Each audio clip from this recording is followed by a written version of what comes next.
김대건의 선조들 이야기를 잠깐 해드릴게요. 김대건의 증조 할아버지부터 신앙생활이 시작됐어요. 김진후 비호 복자는 1805년에 해미로 압송되는데, 기록에 의하면은 아까 얘기했던 진산 사건이요, 1791년에 진산 사건이 일어났을 때 김진후 비호도 함께 붙잡혔는데 풀려났다고 해요. 아마 그때는 처음에 이렇게 어떤 죽음의 두려움 때문에 아직 믿음이 뿌리내지 않아서인지 배교를 하셨던 것 같아요. 그러나 나중에 다시 신앙생활을 하다가 1805년에 해미로 체포되어 압송되십니다. 옥살이를 하시다가 1814년에 옥살을 하시게 되죠. 또 작은 할아버지예요. 작은 할아버지 김종한 안드레아는 김대건 신부님이 가장 영향을 많이 받은 할아버지세요. 그래서 1816년에 대구 관덕당, 지금 대구 관덕정이죠. 대구 관덕당에서 순교를 하시게 되는데, 옥중에서 편지를 많이 남기세요. 그래서 저는 순교를 향해 나아가는 중이며 감히 이 마지막 은혜를 바라기까지 합니다. 제가 만일 이 훌륭한 은혜를 받지 못한다면 이후에는 어떻게 삼구에 대적해 나가겠습니까? 하면서 결국에 끝내 순교를 하시게 되거든요. 김대건은 자기 그 작은 할아버지의 세례명을 땄을 뿐 아니라 마지막에 남겨놓은 편지에도 거의 비슷한 내용이 나와요. 이렇게 신앙도 어쩌면은 이렇게 대를 이어서 이렇게 대물림이 되는 모양이에요. 그래서 작은 할아버지의 영향을 많이 받았다는 걸 알 수 있고요. 아버지 김재준 이냐시오 역시 기예박해 때 순교자로서 순교 성인이시죠. 그렇게 4대에 걸친 순교자 집안입니다. 김대건 신부님은 우리나라에서도 유명하지만 실은 순교한 이후에도 이미 유럽 교회에 많이 알려져 계시더라고요. 그래서 유럽의 선교 잡지, 네덜란드, 독일, 프랑스는 물론이고요. 그런 선교 잡지에 이미 김대건 신부님 순교자로서 많이 알려지고, 그런 점에서 아마 세계에서 성인으로서 기념할 만하다고 해가지고 뽑히신 것 같아요.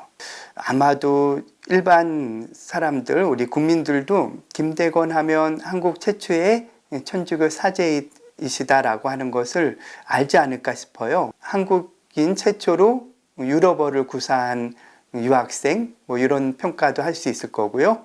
최초로 어쩌다 선장, 저는 이런 표현을 쓰고 싶은데, 그 배를 타고 갑자기 서해 바다를 건너서 상해로 건너가시거든요. 그때 실은 그 배가 바다를 건널 배가 아니었어요. 신자들은 도대체 어디로 가느냐 하면서, 야, 이게 이렇게 큰 먼 바다로 가는 거 예상도 못했는데 하면서 끌려가는 대목들이 나오거든요. 그런 거 보면은 정말 말 그대로 어쩌다 선장이 되신 그런 분이시기도 할 것 같아요. 적응, 성장통, 여행, 용덕, 순교라고 하는 키워드를 얘기하고 싶습니다. 재미난 편지들이 꽤 있어요. 특히 이제 여행을 하면서 조선으로 들어가려고 하는 과정 안에서 생긴 여러 여행담이라고 할까요? 그 일화 중에 그 해가 아마 1843년 음력으로 1월 1일이에요. 음력으로 2월 달이죠. 그쪽 민족의 어떤 풍습 안에서 설날이 되면은 아마 귀신이 온다고 생각했나 봐요. 그래서 그 오는 자정께에는 반드시 깨어 있어야 그 한 해가 운이 좋다라고 하는 그런 풍습이 있었나 봐요. 근데 김대건 신부님은 여행 중에 피곤했거든요. 그리고 그게 미신이라고 생각해서 그 제사를 지내는 그 집주인이 와서 깨우는 거예요. 빨리 일어나요. 지금 귀신을 맞으러 가야 된답니다. 그래서 무슨 귀신이요? 도대체 어떤 귀신을 말합니까? 새해에 오는 귀신을 맞이해야 행운이 찾아온답니다. 라고 했을 때 김대건 신부님은 나는 지금 잠귀신에 취해 있어. 제발 내 귀신과 조용히 있게 좀 내버려 달라고 그러면서 내쫓아 버리거든요. 그런 내용을 보면은 김대건 신부님 굉장히 기지가 있었던 분이다라는 생각이 듭니다. 올해 김대건 신부님 기억하면서 희년을 특별히 보내고 있는데요. 무엇보다 김대건 신부님 편지가 25년 만에 새롭게 개정되어 나왔거든요. 그래서 새로운 연구 성과와 주석이 담겨져 있는 이 편지를 읽으면서 그분이 우리에게 보내주는 메시지, 바로 참된 복음의 진리를 향해서 이렇게 열심히 쏟아부은 그 사도 정신, 그러한 것을 배우면 좋겠고요. 편지를 읽음으로써 우리가 느끼면 좋을 것 같아요. 김대건 신부님의 업적, 제가 오늘 김대건 신부님에 대한 이야기를 해드린 거는요, 100 중에 한 두세 개 했다라고 생각하시면 돼요. 이 시간에 다 해드리면 안 되잖아요. 저도 또 해먹을 게 있어야 되기 때문에 아주 일부만 설명했다라고 보시면 되고요. 그분의 업적을 좀 간략히 정리해 본다면은요, 선교사들의 입국로를 개척한 것이 김대건 신부님의 가장 큰 공로 중에 하나입니다.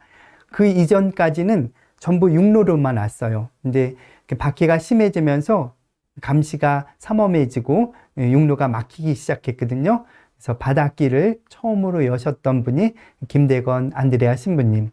그 과정에서 조선 전도가 남아 있습니다.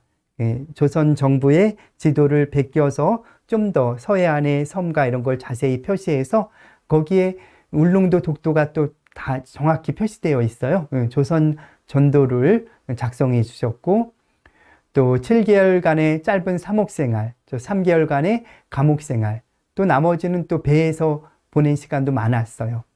그리고 한국교회 첫 사제요 순교자이시죠. 1846년 김대건 신부님과 함께 8명이 순교한 이 사건을 가리켜서 그 해에 1846년 박해, 병우 박해라고 부르죠. 김대건 신부님은 새남터 형장에서 이런 강론을 남기셨다고 해요. 내가 외국인들과 교섭한 것은 내 종교를 위해서였고 내 천주님을 위해서였습니다. 나는 천주님을 위하여 죽는 것입니다. 영원한 생명이 내게 이제 막 시작되려고 합니다. 하면서 이렇게 내가 고개를 이렇게 돌려주면 사용하기가 쉽겠소 하고 그렇게 순교에 대한 확신을 가지고 마치 작은 할아버지 김종한 안드레아가 순교를 열망하고 청했던 것처럼 그렇게 순교하시게 되죠. 안녕하십니까. 사회를 맡은 이민석이라고 합니다. 지금부터 한국교회사연구소 207회 연구 발표회를 시작하겠습니다. 매번 연구 발표회가 끝날 때마다 다음에는 대면 연구 발표회가 되었으면 하는 기약을 하고 끝냈는데요. 아쉽게도 이번에도 대면 연구 발표회가 아니어서 아쉽습니다. 그럼에도 연구 발표회가 끊이지 않고 계속 이어갈 수 있다는 것은 긍정적인 의미라고 할 수 있을 것 같습니다. 네, 시작하기에 앞서서 소장 신부님의 인사 말씀 듣고 본격적으로 시작하겠습니다. 네, 안녕하세요. 네, 오늘 이렇게 어떻게 보면 한국교회사연구소 12월 마지막 연구 발표회로 모든 중요한 연구소 일이 이렇게 마감하는 그런 날인 것 같아요. 그래서 아주 좋은 주제로 김대건 신부님 희년은 끝났지만 그 희년을 이어간다라는 그런 바람으로 이제 우리 연구원인 이민수 연구원이 김대건 신부님 체포 관련된 어떤 문서 이행과 관련된 것들 좋은 주제로 하게 됐고요. 또 강은진 선생님께서 우리 가톨릭의 문학사가 상당히 잘 연구가 잘 안 되어 있습니다. 어떻게 보면 앞으로 그러한 연구들을 많이 해주십사 하는 좋은 발표로 1930년대 우리 가톨릭 문학과 관련된 좋은 주제로 발표가 있어서 잘 들어주셨으면 좋겠습니다. 우리 간단한 성모송 기도 바치고 제가 좀 시작 기도 대신 할게요. 성부와 성자와 성령의 이름으로 아멘. 은총이 가득하신 마리아님 기뻐하소서. 주님께서 함께 계시니 여인 중에 복되시며 태중의 아들 예수님 또한 복되시나이다. 천주의 성모 마리아님 이제와 저희 죽을 때 저희 죄인을 위하여 빌으소서. 아멘. 성부와 성자와 성령의 이름으로 아멘. 예, 비대면이지만 우리 아주 힘껏 발표자 응원하면서 토론자 응원하면서 열심히 잘 듣도록 합시다. 네, 이상입니다. 네, 소장 신부님 말씀 감사합니다. 그럼 본격적으로 네, 연구 발표를 진행하도록 하겠습니다. 소장 신부님께서 말씀하셨듯이 이번 연구 발표에는 제1, 2 발표가 준비되어 있습니다. 네, 첫 번째로 제1발표는 한국교회사연구소의 이미수 선생님께서 김대건 신부 체포 관련 문서의 발생과 행위체계라는 주제로 발표를 해주시겠습니다. 발표는 40분, 그리고 토론은 20분으로 진행을 하는데요. 혹시 발표를 들으시다가 청중께서 궁금하신 점이 있으시거나 하실 때는 채팅창에 질문이 있다라는 것을 시그널을 보내주시면 이 발표와 토론이 끝난 뒤에 그 토론하실 수 있는, 질문하실 수 있는 시간을 마련하도록 하겠습니다. 네, 그럼 본격적으로 임 선생님의 발표를 듣도록 하겠습니다. 네, 안녕하세요. 제1 발표를 맡은 임윤수입니다. 현재 한국교회사연구소의 연구원으로 있으면서 한국학중앙연구원, 한국학대학원에서 고문원 관리학을 전공하고 박사과정을 밟고 있기도 합니다. 먼저 제가 이 논문을 발표하기 전에 이 논문을 쓰게 된 배경에 대해서 좀 간단히 설명을 드리고자 하는데요.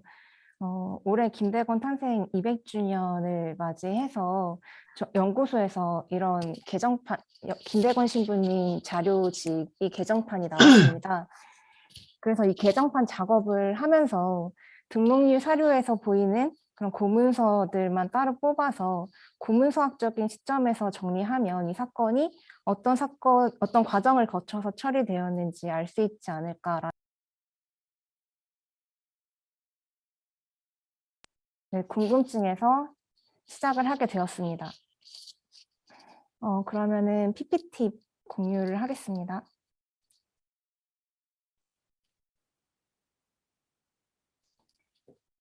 네, 제가 오늘 발표할 논문의 제목은 김대건 신부 체포 관련 문서의 발생과 행위체계라고 합니다. 행위체계는 문서가 오가는 그런 과정을 나타내는 단어입니다. 먼저 목차는 머릿말과 문서의 발생과 등록, 사건별 문서의 행위 체계, 그리고 맺은말 이렇게 진행하도록 하겠습니다. 본 논문은 조선 최초의 이 PPT와 함께 발표문을 함께 봐주시면 감사하겠습니다. 본 논문은 조선 최초의 신부 김대건이 1846년 5월 12일 등산진에서 잡혀 1846년 7월 26일에 세남터에서 구문효소 되기까지 발생한 관문서를 통해 이 사건이 조선시대 관문서 체제 안에서 지시와 수행이 이행되었음을 주목하였습니다. 김대건이 잡힌 일은 당시 큰 사건이었습니다. 김대건을 잡았을 당시 중국인으로 오해하고 있었던 탓에 외국인이 변방의 진영에서 체포된 점, 천주교를 믿는 자였다는 점에 대해 민감하게 반응하였습니다.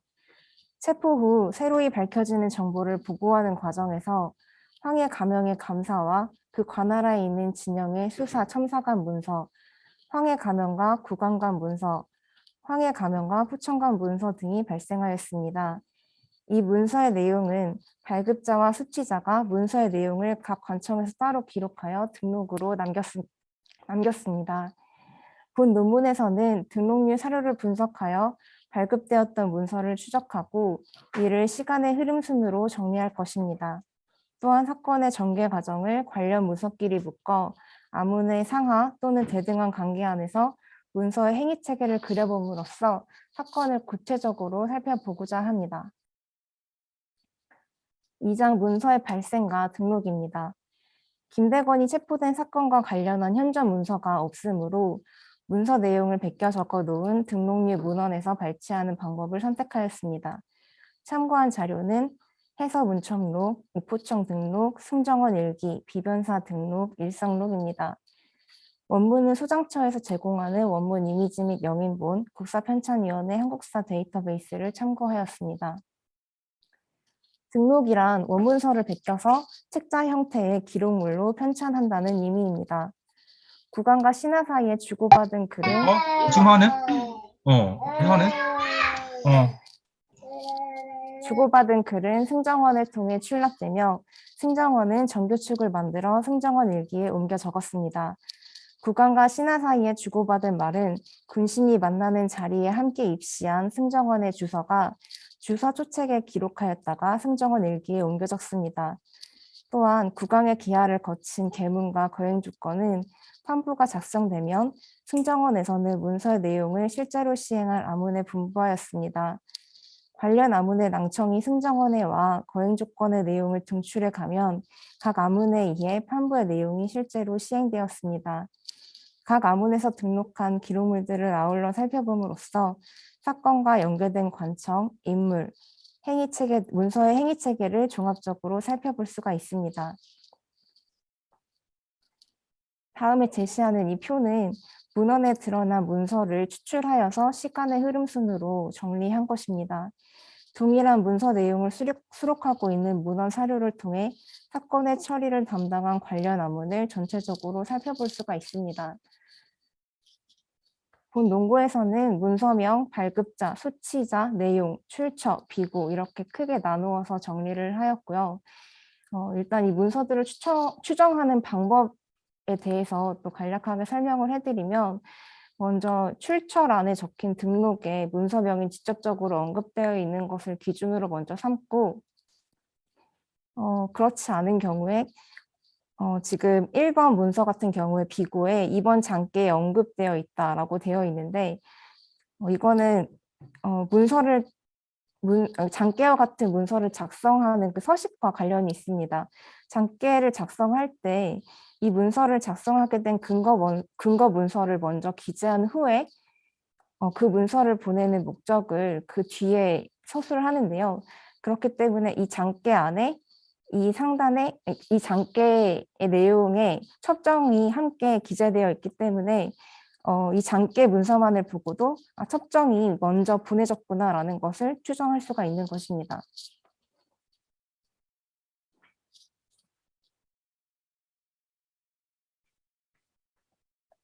그래서 이 표를 통해서 알 수 있는 점은 하루를 통해 확인되는 문서가 첩정 3건, 장계 5건, 관 11건, 거행조건 2건, 계민류 문서 7건, 구전하교 1건으로 총 29건입니다.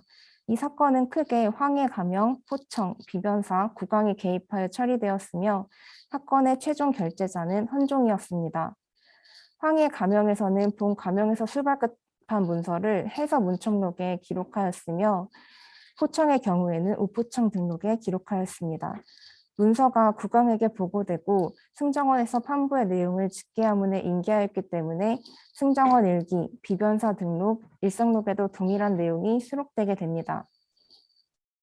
이러한 문서의 행위 과정을 사건을 좀 더 세분하여 살펴보면 명확하게 드러납니다. 3장 사건별 문서의 행위체계입니다. 김대건이 체포되어 구문유수 되기까지의 과정에서 발생한 일을 김대건의 체포와 압송 명령, 황해 감형에서의 공초와 관련자 체포 요청, 1차 편지 수색, 선척과 물품 조사, 포청에서의 공초와 현성문의 체포, 2차 편지 수색, 구문유수로 나누어 관계 문서들을 재구성하였으며 문서의 전달 과정을 도식화하였습니다. 출발신의 관계는 화살표로 표시하였으며 기재된 숫자는 위에 제시한 목록의 문서 번호입니다. 가장 먼저 김대건의 체포와 압송 명령에 대해서 설명하겠습니다. 김대건은 1846년 5월 12일 황해도 등산진에서 수상한 배를 살피던 진장에 의해 천주교인이 발각되었고 함께 있던 선주 사군과 함께 체포되었습니다. 이에 등산진 첨사 정기호는 김대건과 동행이 체포된 경위, 그가 소지하고 있던 물품에 대한 내용을 적어 황해 감형의 감사 김정집에게 1번 첩정을 올립니다. 첩정은 감사가 작성한 장계 안에 인용되어 있는데 장계에 적힌 즉정 등산진 첨사 정기호 첩정내라는 문장을 통해 첩정의 내용을 옮겨 적었음을 알 수 있습니다. 첩정은 하급 간청에서 상급 간청으로 보내는 상행 문서입니다. 지방 간 사이에 주고받은 첩정은 도내의 최고 권력자인 감사를 중심으로 관계 설정이 되어 있었습니다. 첩정을 수령한 황해 감형은 이를 근거로 이번 장계를 작성하여 국왕에게 올리게 됩니다. 장께는 왕명을 받들고 외방에 있는 신하가 그 지역의 중요한 일을 국왕에게 보고하거나 청하는 문서입니다. 장께의 임금의 판부가 내려졌음은 5월 21일자 승정원 일기에 황해감사 김정집이 장께한 외국인 김대건을 엄히 더 핵실하는 일에 판부하신 내용으로 라는 문장을 통해서 알 수 있습니다. 국왕은 깊이 핵실할 방도를 묘당, 즉 비변사로 하여금 속히 아뢰고 처분하도록 하라 라는 판부를 내렸고 이를 승정원 승지가 받아 적어 직계하문에 게하하게 됩니다. 이 장께는 비변사의 국왕당상에게 게하되었다가 다시 입게 됩니다. 1713년에는 국왕 당상제를 실시하여 5도의 군무를 분리 관장하게 하였는데 대개 각 도에서 1인의 국왕 당상을 두어 각 도에서 올라오는 장께나 공문서는 모두 국왕 당상이 맡아보게 하였습니다. 김대건의 사건 또한 변경 지역에서 발생한 중대한 사안이므로 비변사가 직계하문으로서 각 사건을 관장하게 되었습니다. 따라서 비변사는 판부에 따라 방도를 마련하여 헌종에게 3번 초기를 작성해 올립니다.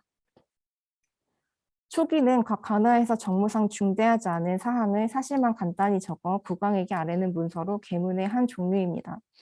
비변사는 초기에서 황해 가명에서 전임할 수 없으니 포청에 분부하여 죄인을 압송하고 가명에서 받은 진술은 보고하도록 도신에게 분부해 주실 것을 청하고 헌종은 이를 윤호합니다.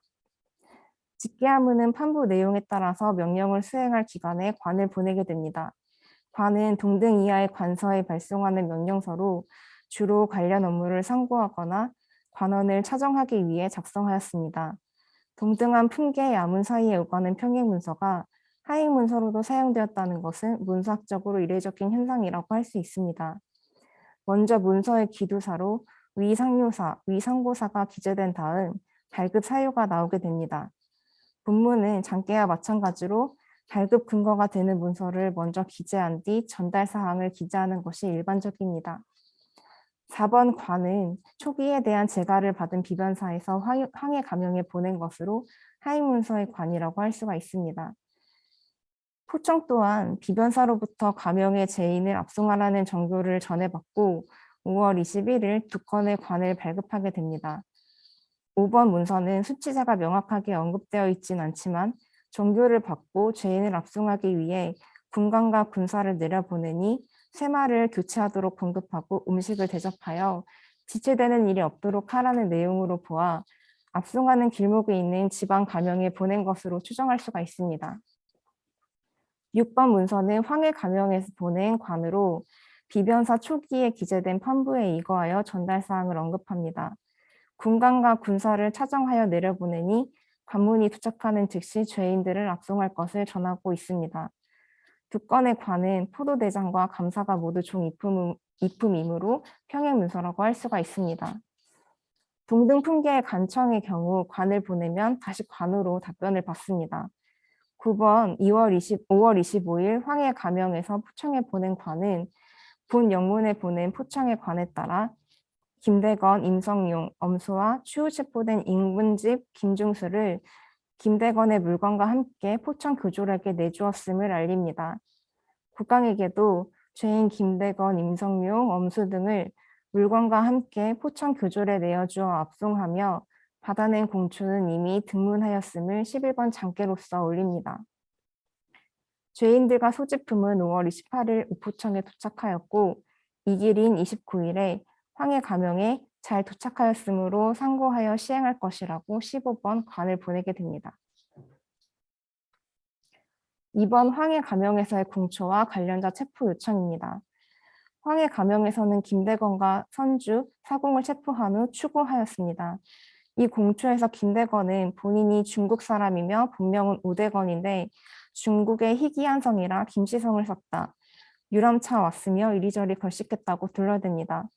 그러나 선주 임성용과 사공 엄수의 실토로 소공당 이가의 내실에 거처한 일, 여러 사람과 교류한 일, 배를 산 일, 중국배 편지를 전한 일 등이 밝혀지게 됩니다. 공초 내용을 국왕에게 7번 장께를 올려 보고하게 됩니다. 더불어 변방을 지키는 직무를 다하지 못한 수사 이명학, 장현현감 김충군 또한 본인의 죄상을 논하며 처분해 주시기를 청합니다.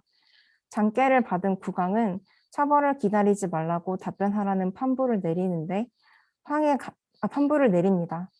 황해 감형에서는 포청에 8번 관을 한 건 보냅니다.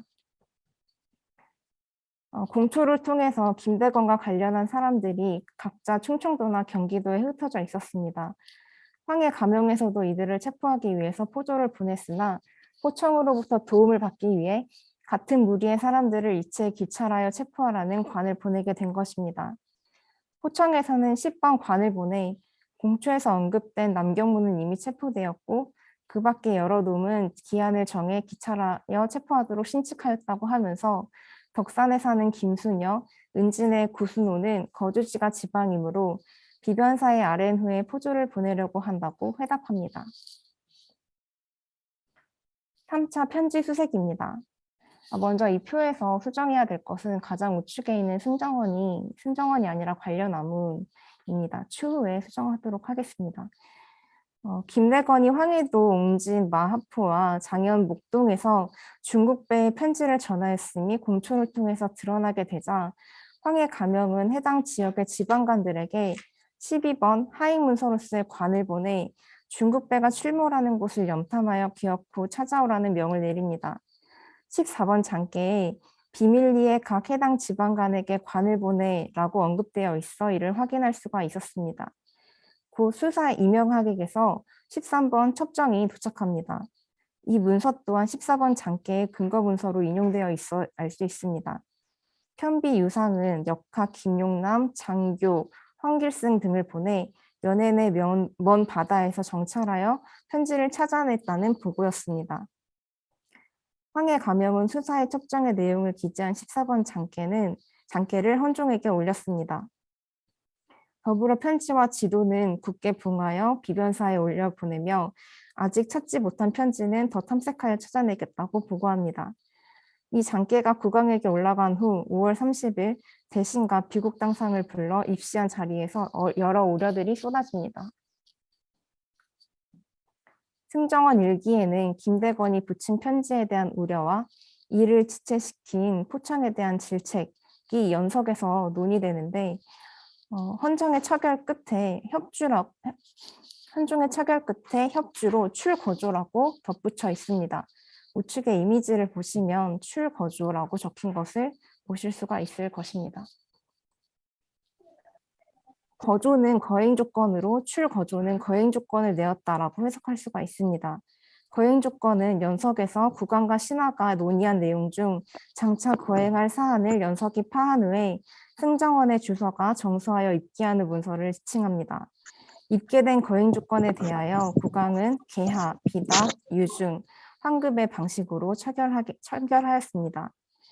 연석에서의 논의는 주서가 받아 적는데 이를 분초라고 합니다. 연석이 끝나고 다시 내용을 정리하는 절차를 거쳐 표책을 작성합니다. 표책이 완성되면 거행 조건에 수록해야 하는 내용을 따로 초출하여 승지에게 확인을 받습니다. 확인 후 거행 조건을 정서하여 국왕에게 전했습니다. 국왕이 판부를 내어 개하하면 승정원에서는 명을 수행할 관사의 낭청을 불러 관직과 이름을 쓰게 하고 이를 등출하게 하였습니다. 해당 논의가 승정원 일기, 비변사 등록, 우포청 등록, 일성록에 실려 있는 것으로 보아 17번 거행 조건이 비변사와 우포청 등에 전달되었음을 추정할 수가 있습니다. 4번 선척과 물품조사입니다. 선주 임성룡의 공초에 따르면 김대건은 임성룡에게 400냥을 주고 배를 사게 했으며 함께 그 배를 타고 황해 지방으로 갔습니다. 그곳에서 중국 선원을 통해 중국에 있는 선교사에게 편지를 전하려다 잡힌 것이었습니다. 비변사는 포청에 말을 타고 가 선척과 배 위의 물건 중 증거로 삼을 것이 있으면 처리하라는 분부를 내리게 됩니다. 5월 29일 포청은 비변사의 분부대로 황해 감형에 16번 관을 보냅니다. 관이 도착하는 즉시 장교를 정해 한강에 영박하되 물건도 낱낱이 숫자를 확인한 후 성책하여 올려보내라는 내용을 기재하였습니다. 황해 감사는 포청의 관을 수취한 후 배가 정박해 있던 등산진에 분부를 전달하였고 임성룡의 선적과 물건을 성착하여 가명에 제출하도록 하였습니다. 그 후에 등산진에서 요청한 선적과 물건의 목록을 받은 가명은 포청의 27번 관을 보내 장교, 박용 등에게 삭격을 정하여 한강에 영송하게 하였으니 도착하는 즉시 회답을 하라고 요청합니다. 배 이동은 약 한 달 조금 넘게 걸려 6월 초 6일쯤 한강에 도착하였습니다. 포청은 황해 가명에서 요청한 대로 회답하기 위해 28번 관을 작성하여 보냅니다. 선척을 장교 박용득이 가져와 한강에 수령하였으며 성책에 기재된 내용을 이거하여 수를 확인하고 봉상하였음을 알립니다. 본래 모든 문서는 국왕에게 보고되어야 합니다. 그러나 서로 조사하여 알아보는 과정에 있어서는 예외였습니다. 본 사건의 문서 목록에서 관문이 해서 문청록, 포청 등록에만 기재되어 있고 승정원 일기, 일성록에는 드러나지 않는 이유라고 할 수 있을 것 같습니다. 5번째, 포청에서의 공초와 현성문의 체포입니다. 계문은 국왕에게 정무를 아릴 때 사용하는 문서입니다. 그 권한은 종 2품 이상인 직계하문에 한정되어 있으며 중요한 사안을 국왕의 재가를 받아 처리하게 하였습니다. 계문의 종류에는 계본, 계목, 장계, 서계, 초기가 있습니다. 계본은 국왕에게 대사를 날릴 때, 계목은 소사를 날릴 때 올립니다. 장계는 외방의 신하가 그 지역의 중요한 일을 보고할 때, 서계는 암행어사와 같은 복명간의 복명서이며 초기는 정무상 중대하지 않은 사항을 간단히 적어 아래는 문서입니다. 본 논고의 문서 목록에서 계문의 종류가 문서에 언급되어 분명하게 드러나는 경우에는 그대로 작성하였지만 계문을 올린 것으로 추정되거나 확실한 언급이 없는 경우에는 계문으로 통칭하여 정리하였습니다. 이 5건의 계문은 포청에서 김대건을 포함한 죄인들을 공조한 후 국왕에게 아랜 것입니다. 18번에는 김대건과 그리고 도망친 소공동 이가 즉 이이창의 숙부로 오해받은 이기원을 잡아다 공초한 내용을 담고 있습니다. 이기원의 다른 이름은 이신규로 이승훈의 아들이며 모친은 정약용의 누이입니다.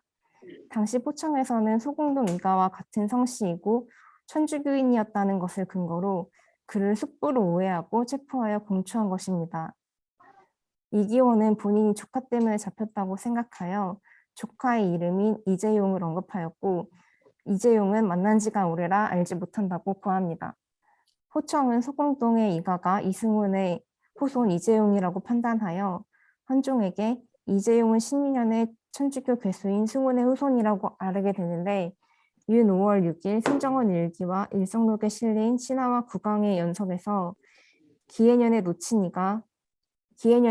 이가놈이 지금 다시 계본에 드러났으나 라고 언급된 것으로 볼 때 이 계본이 이기원의 공초가 적힌 포청의 계문을 이르는 것이라고 추정할 수가 있습니다. 김대건 또한 28번 계본에 실린 공초에서 본인은 중국인이 아니라 조선 용인 태생으로 김제복임을 자복하게 됩니다. 한종은 이 계본을 받고 더 핵실하라는 판부를 내립니다. 19번 계본은 지난번 계본의 판부에 따라서 김대건을 다시 더 핵실한 공초의 내용을 담고 있습니다.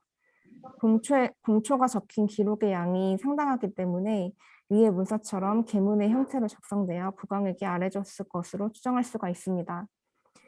24번의 계문은 김대건과 이기원의 공초 내용이 기재되어 있습니다.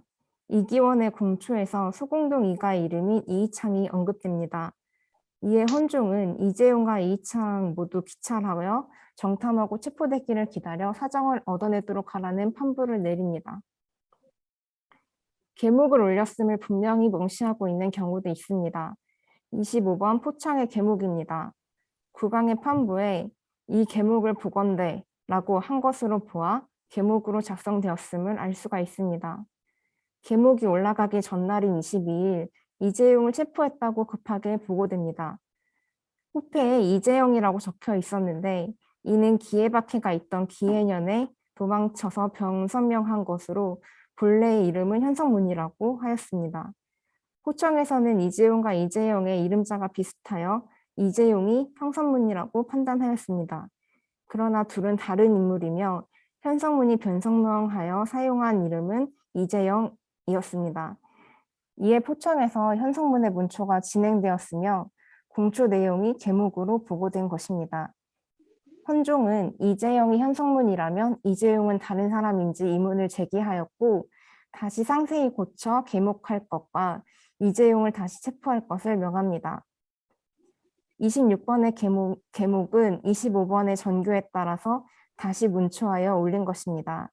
이 공초를 통해 이씨성을 가진 사람이 현성문이 이재영, 이재용, 이창 총 3명이었음이 분명하게 드러나게 됩니다. 2차 편지 수색입니다.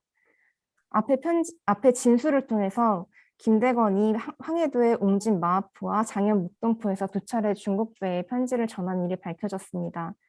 아직 찾지 못한 장현 묵동포에서 보낸 편지는 계속하여 정탐하고 있었습니다. 20번 장현현강 김춘군의 첩정에는 등주부 소평도 이사현이라는 한 중국인이 편지 3통을 찾아주었다는 상세한 정황과 함께 편지를 찾아 국계 봉화에 첩정한다는 보고 내용이 담겨 있습니다. 황해 감영은 이 사실을 국왕에게 보고하기 위한 21번 장계를 올립니다.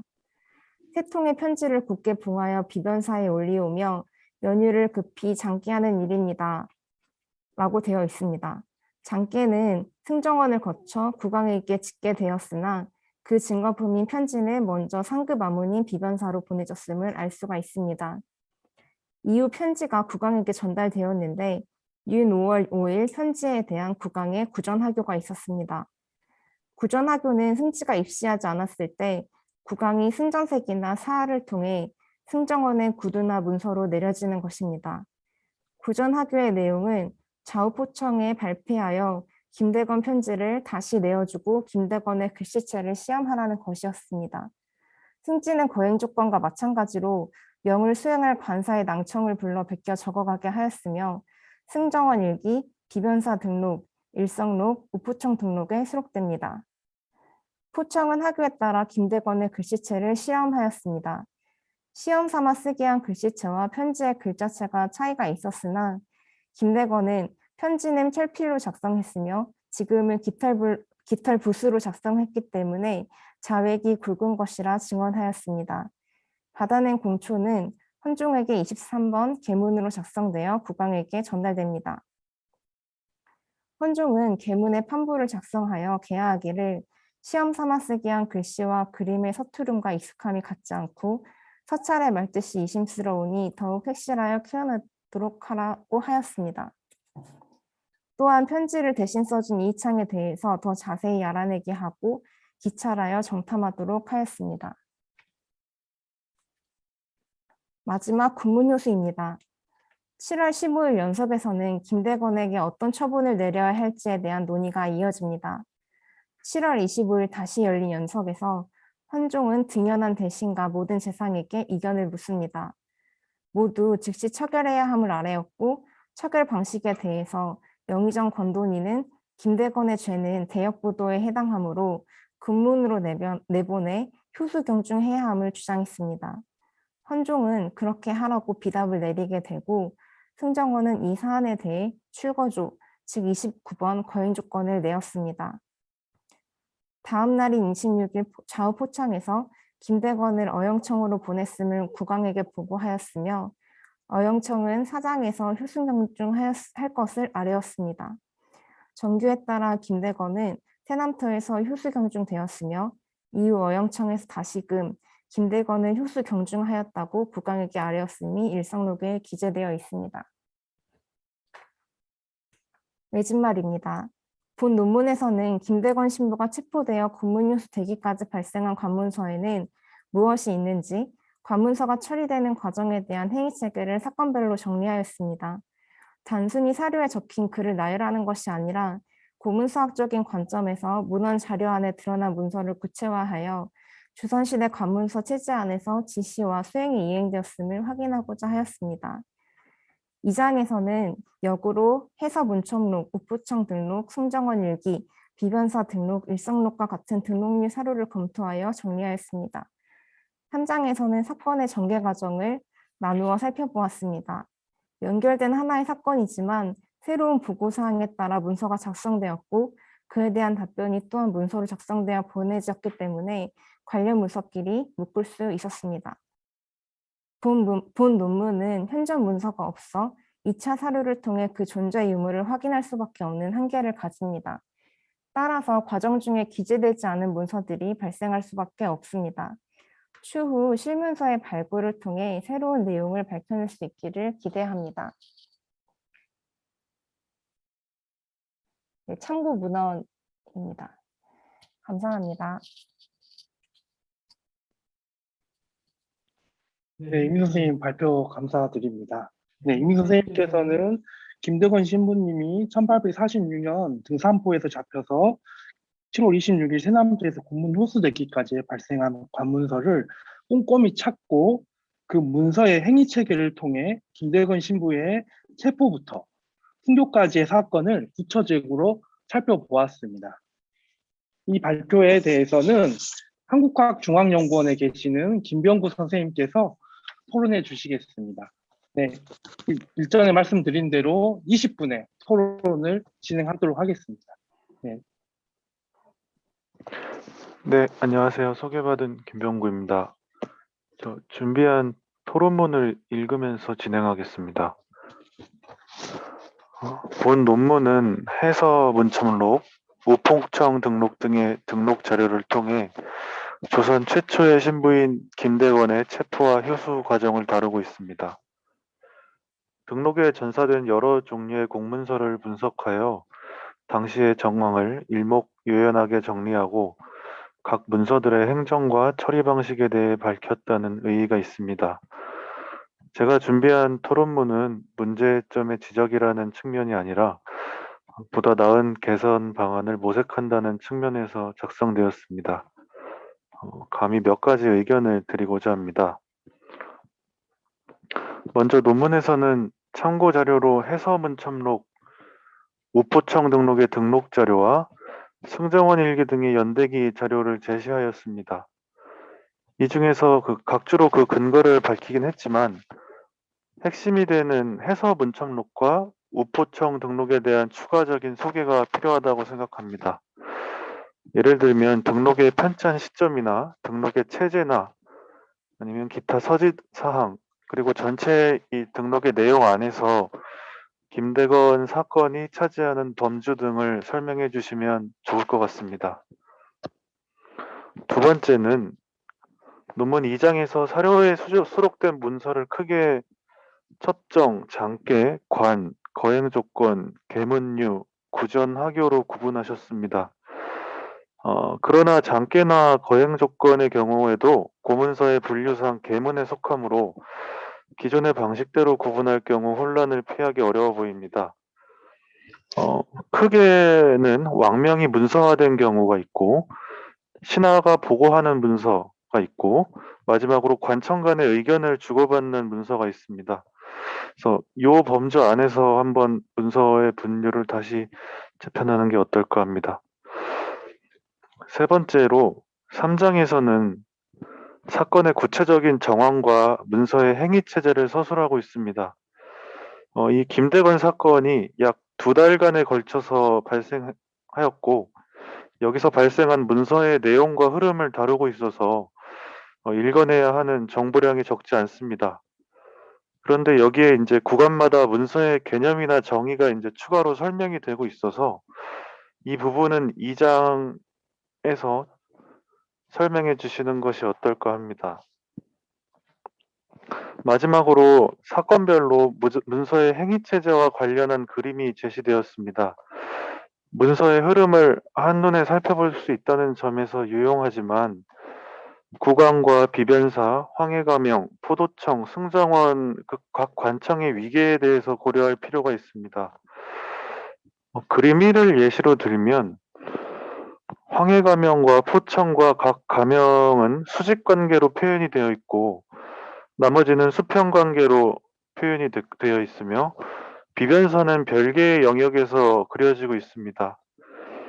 그런데 문서의 행위체계란 발급자와 수급자의 위계를 전제로 성립되는 것이기 때문에 이 부분을 고려해서 그림을 다시 그리는 것이 어떨까 합니다. 제가 준비한 토론은 여기까지입니다. 감사합니다. 네, 선생님 토론 감사합니다. 네, 김경호 선생님께서 이민수 선생님의 논문의 보완을 위한 제언이라고 생각이 되는데요. 이에 대해서 이민수 선생님께서 답변 부탁드립니다. 네, 김병구 선생님 토론 감사합니다. 김병구 선생님과는 같은 과 동문입니다. 김병구 선생님은 국왕에게 입기하는 문서에 대한 연구를 집중적으로 하시고 계시기 때문에 제 논문에 대한 좋은 조언을 얻을 수 있을 것이라고 생각해서 토론을 부탁드렸습니다. 그러면은 제시해 주신 토론문에 답변을 하도록 하겠습니다.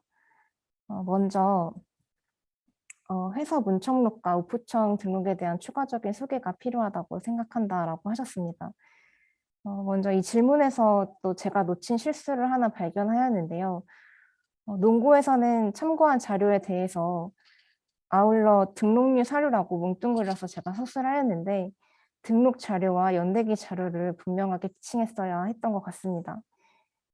그리고 서지사항의 부분에 있어서는 부분적인 내용에 집중하다가 그러니까 이 책의 부분적인 내용에 집중하다가 보니까 좀 소홀하게 생각했던 것 같습니다. 그래서 다시금 토론문을 받고 서울대 규장각 홈페이지의 자료를 다시 보게 되었습니다.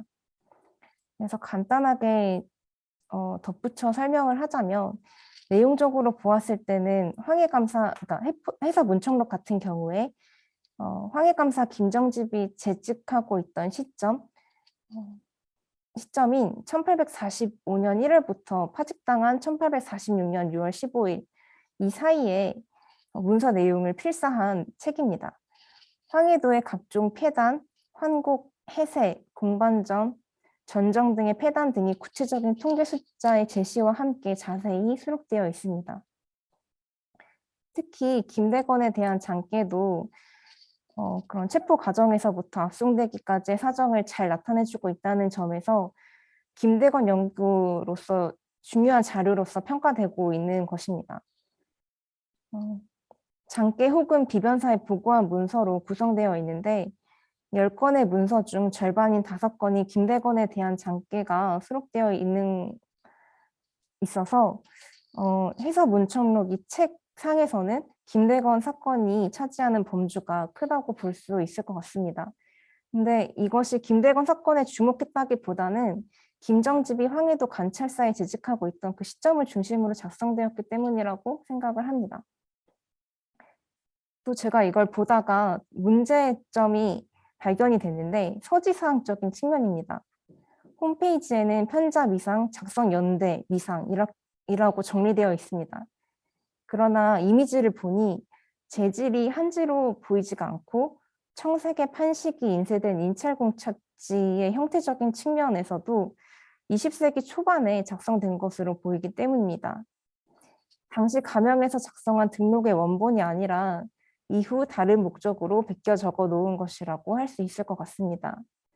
또 권수면, 즉 첫 장에 찍힌 장서인에 조선총독부 도서 지인이라고 찍혀 있는 것으로 보아서 일제 시기 조선총독부에서 이 책을 소장하고 있었던 것으로 보이지만 물론 이것이 총독부에서 필사하여 보관하고 있었는지에 대한 증거는 되지 않습니다.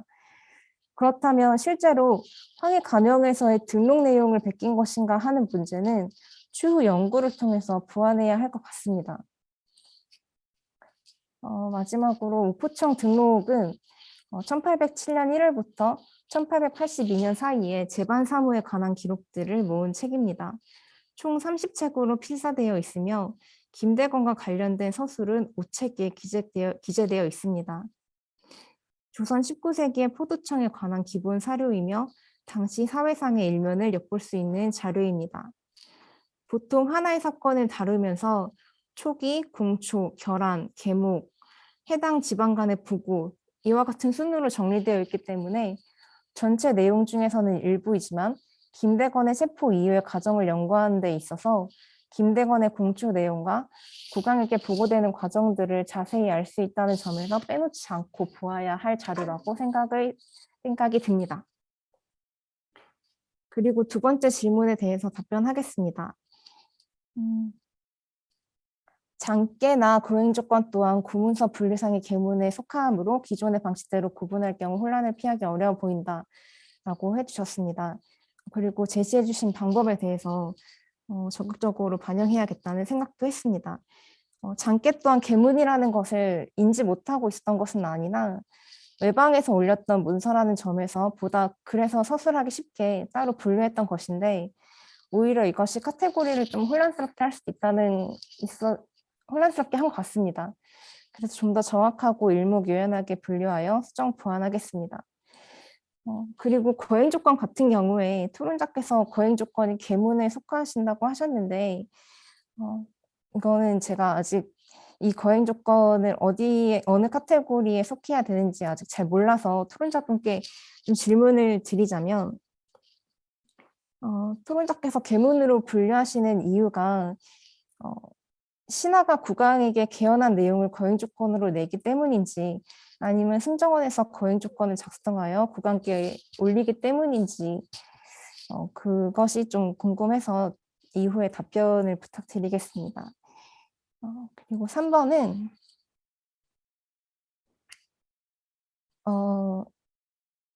문서의 개념과 관련된 부분은 2장 문서의 발생과 등록에서 설명해 주는 것이 어떨까 한다라고 얘기해 주셨습니다. 이 글을 작성하면서 문서 내에 있는 내용 서술에 집중하기보다는 문서 자체에 집중하자고 목표를 설정하였고 문서에 대한 설명과 이 문서가 왜 이런 흐름으로 전달되었는지에 대한 설명을 같이 묶어야 이해하기가 쉽지 않을까라고 생각을 했는데 사실 작성하다 보니 글이 장황해진 것 또한 맞다고 생각이 듭니다. 2장에서는 문서의 성격에 집중하고 3장에서는 내용에 집중하면서 다시금 글을 정리해 보겠습니다. 그리고 4번 같은 경우에는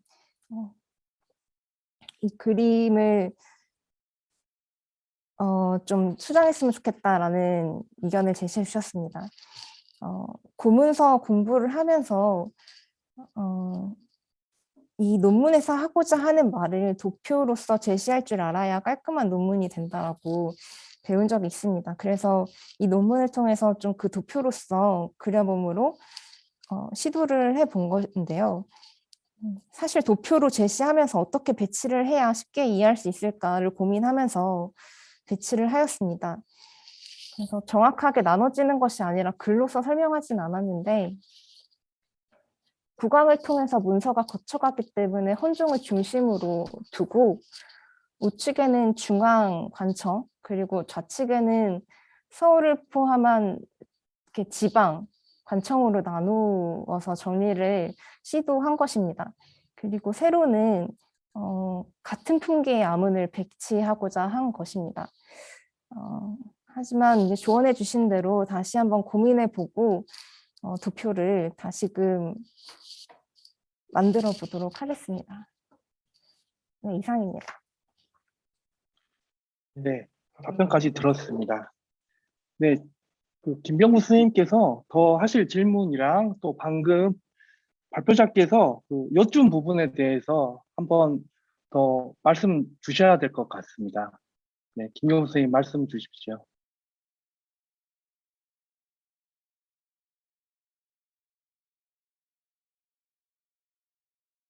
선생님, 음소거를 풀어주셔야 됩니다. 예, 아이고. 예, 아까 질문해 주신 거에 대한 제 의견을 좀 말씀드리도록 하겠습니다. 오늘날로 치면 각 부처의 장관이 대통령에게 결제 서류를 받는 것을 계문에 빗댈 수가 있겠는데 아까 말씀하신 거행 조건은 조금 특수한 위상을 가지고 있습니다. 예를 들면 대통령과 각 부처 장관이 배석한 자리에서 발생한 어떤 토론을 비서가 그 토론의 내용을 다시 작성해서 결제를 올리는 구조로 되어 있기 때문에 일반적인 보고 문서랑은 문서의 처리 과정이 조금 다르다고 할 수 있습니다. 제가 이것을 조선시대 계문에 속한다고 생각하는 이유는 그 마지막 결제 과정, 그러니까 그 비서기관에서 대통령에게 결제를 요청하고 그 문서에 대통령의 결제를 의미하는 인장이 찍혀서 내려오기 때문인데요. 그렇기 때문에 이제 같은 그룹으로 묶어서 이해를 하고 있는 편입니다. 그리고 사실 그림 같은 경우에는 지금도 충분히 눈으로 이해하기에 편리해서 사실 이걸 억지로 지적하는 게 아닌가라는 고민이 들었는데, 다 수정하시기보다는 뭐 아니면 첫 번째 그림에 이 어떤 이렇게 그림을 그리는 아까 말씀해 주신 어떤 기준에 대한 설명을 그냥 추가해 주셔도 좋지 않을까 생각이 듭니다. 네, 이 정도까지 하겠습니다. 네, 감사합니다. 네, 박지원 선생님 더 하실 말씀 있으세요? 아닙니다. 네, 감사합니다. 네, 그럼 서두에서도 말씀드렸듯이 발표자와 토론자 선생님들의 토론이 끝난 뒤에 그 청중들께서 채팅창에 질문이 있으시면 말씀해달라고 말씀드렸는데 지금 채팅창을 보면 아무도 말씀이 없으셔서 다시 한번 채팅창에 질문이 있으신 분이 있으시면 말씀 주시면 토론에 참여하실 수 있게 도와드리겠습니다.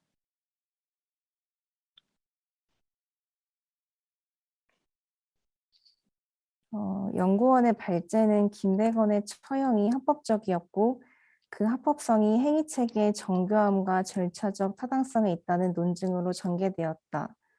연구원께 여쭙고자 합니다.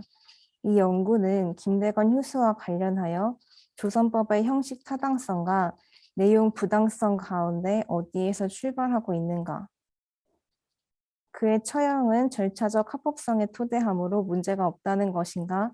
아니면 조선 법률과 그 실행 절차의 정당성에도 불구하고 부당하다는 것인가?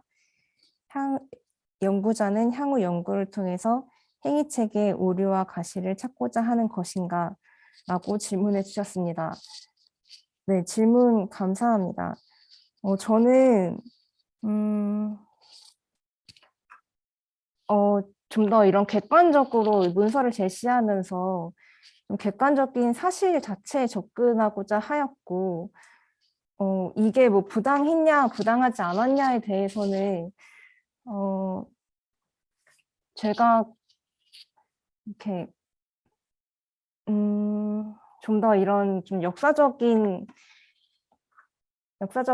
접근 안에서 이루어져야 하는 연구 부분인 것 같아서 제가 지금 이 자리에서 답변을 하기에는 좀 어려움이 있을 것 같습니다. 하지만 제가 얼마 전에 김대건에 관련된 연구를 진행하고 계시는 어떤 프랑스 학자분의 짧은 글을 읽은 적이 있습니다. 피에르 엠마누엘 후라는 분이셨는데요. 그분의 그 칼럼에 이런 내용이 있었습니다. 중앙정부에서 여러 차례 검토를 거쳐서 형사사건의 통상적인 절차를 따랐다. 신속하고 김대건이 프랑스 해군과 긴밀한 관계를 맺고 있었음이 밝혀지고 가장 중대한 범죄인 반역죄로 참수된 것이다. 신속하고 불공평하게 처리된 것이 아니라 사건을 면밀하게 조사하였고 이 김대건이 이단자이고 석유인이라기보다는 반역자로서 처형이 된 것이며 그가 신부인가 아닌가는 조선 당국에서 사형당함의 큰 요인은 아니었다라고 적힌 글을 봤습니다. 이 글에 뭐 100% 공감을 이렇게 한다라고 생각은 하지 않지만 김대건 사건 자체가 이렇게 졸속으로 진행되었다기보다는 이 관문서라는 과정을 통해서 좀 더 조선법적인 체제 안에서 판결이 내려졌고 그에 따라서 대역죄라는 어떤 제목으로 인해서 이 사건이 마무리되었다라는 점은 좀 이 문서라는 객관적인 자료를 통해서 증명할 수 있지 않을까라고 답변을 드릴 수 있을 것 같습니다. 네, 이민수 선생님의 답변 감사합니다. 네, 이민수 선생님께서는 이제 보문서를 통해서 그 김대건 신부 체포 관련 문서를 이제 앞으로도 더 열심히 공부하고 더 나은 연구 성과를 만들어내는데 이제 이바지할 계획입니다. 네, 선생님께서 조언해 주신 혹은 질문해 주신 것들을 다음 논문, 차후 논문에서 또 그것에 녹아내면서 발전할 수 있을 계기가 되었으면 좋겠습니다. 그러면 한 5분 정도만 쉬고 이 발표로 진행하겠습니다. 네, 감사합니다. 제1주제로 김대건 신부 체포 관련 문서의 발생과 행위 체계에 대한 제207회 연구 발표의 일부는 마치도록 하겠습니다. 제2주제로 한국 가톨리시즘 문학 논쟁 속의 새 인물에 대한 제207회 연구 발표의 2부가 이어서 진행됩니다. 한국교회 사연구소